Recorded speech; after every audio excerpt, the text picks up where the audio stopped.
ఏంటి ఇంట్లో ఏదైనా శుభకార్యమా? మలేషియా నుండి రంగనాథ్ గారు అబ్బాయి వస్తున్నాడు కదా, అందుకే. 10 సంవత్సరాలుగా రానివాడు ఇప్పుడు ఎందుకు వస్తున్నట్టు? అతని కొడుక్కి అమ్మాయిని చూడడానికి వస్తున్నారు. దీనికోసమే రావాలనిపించదా వాళ్ళకి? ఏంది మామా ఎక్కడికి బయలుదేరారు? మన కరణం బాబు గారి ఇంట్లో పార్టీ చేసుకోవడానికి వెళ్తున్నాం. అవునా? వీలైతే నాకు కొంచెం ఫుల్ తీసి పెట్టండి. పద లోపల పడరా, లోపల పద.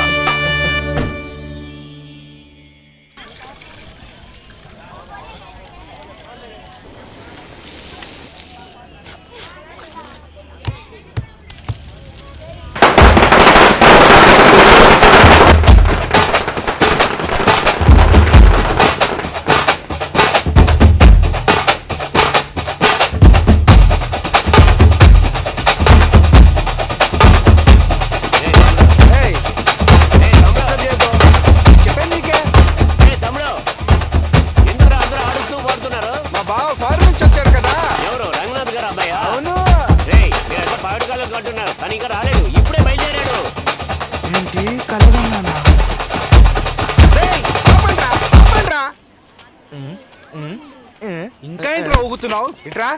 Why stop music? ఎవరు నువ్వు? I'm డెక్లస్ bro. 90 వేసుకునే జంబో గ్లాస్ లో ఉన్నావు. నువ్వు డక్లెస్సా? రే ఎవడ్రా ఇన్ని తీసుకొచ్చింది? నేనేమమ్మా ఫారిన్ పాట పాడుతుంటే తీసుకొచ్చా. ఏ పెహలా పెహలా ప్యార్ కా ప్యార్ కా మేరా రజీనా. అయ్యో ఫారిన్ బిచ్చగాడే. ఛత్రపతి అని అడిగా, అవునన్నాడు, తీసుకొచ్చా. అదే మలేషియా నుండి వచ్చేవాడు కుక్కలు వేసుకునే చైన్ వేసుకుని గుళ్ళో చెప్పులు కొట్టేసే వాళ్ళ ఉన్నాడే అని అనుకున్నా. ఏమన్నారు? మలేషియానా? బ్రో మలేషియా నుండి వచ్చేవాడు ఎవడన్నా ఊరు లోకల్ బస్ స్టాండ్ లో దిగుతాడా? Local bus stand? అవును మామా, అన్ని బస్సులు అక్కడే ఆగుతాయిగా. అయ్యో బ్రో మలేషియా నుండి వచ్చే వాళ్ళంతా లారీలో దిగుతారని కూడా నీ బుద్ధి తక్కువ.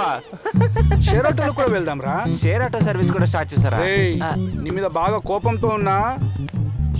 ఇంత వైలెంట్ గా ఉన్నారు. ఎవరు బ్రో మీరు? ధనరాజ్. అది చూస్తేనే తెలిసిపోతుంది. ఆపరా. రే ఎవరు నవ్వరేంట్రా? వాళ్ళు నా ఫ్రెండ్స్. నిన్ను నవ్వితే తప్ప అదొకటి ఉందా? తప్పు మాది కాబట్టి సైలెంట్ ఉన్నారు, లేకపోతే ట్రౌజర్ ఊడేది.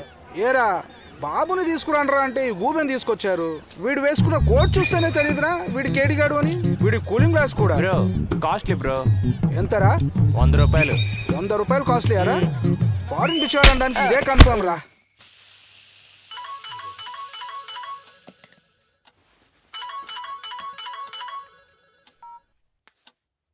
చెప్పండి.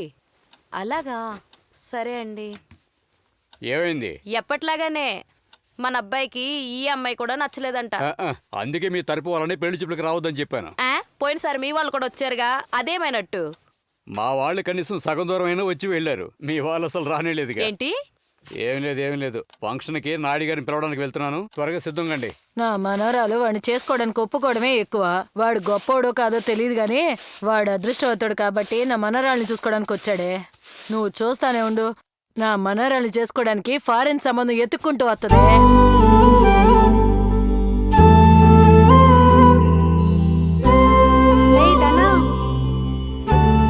చూడటానికి వచ్చే అబ్బాయిలందరూ నీకెందుకు నచ్చలేదో నాకు ఇప్పుడు అర్థమైంది. ఏంటి? మీ మామ కొడుకు వస్తున్నాడు అందుకేగా. ఎప్పుడో చిన్నప్పుడు చూశాను, తను ఇప్పుడు ఎలా ఉంటాడో కూడా నాకు తెలీదు.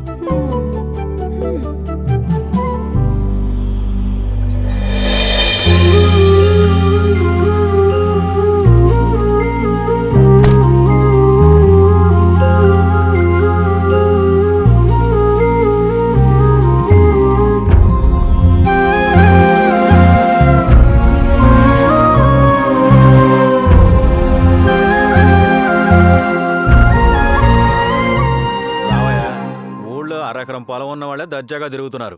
ఊరిని పాలించేవాడు కొడుకు అయి ఉండి కూడా నువ్వు సింపుల్ గా వస్తున్నావు. నేను వీడిని మన ఊరికే దూరంగా ఉంచుదాం అనుకున్నాను, కానీ ఎక్కడా మనం అనుకున్నది జరగదు కదా. ఊరి మీద ప్రేమ ఎక్కడికి పోతుంది? మీరు వదిలేయాలనుకున్నా అది మిమ్మల్ని వదిలిపెట్టి పోదు. ఆ ప్రేమే మమ్మల్ని ఇక్కడికి తిరిగి రప్పించింది.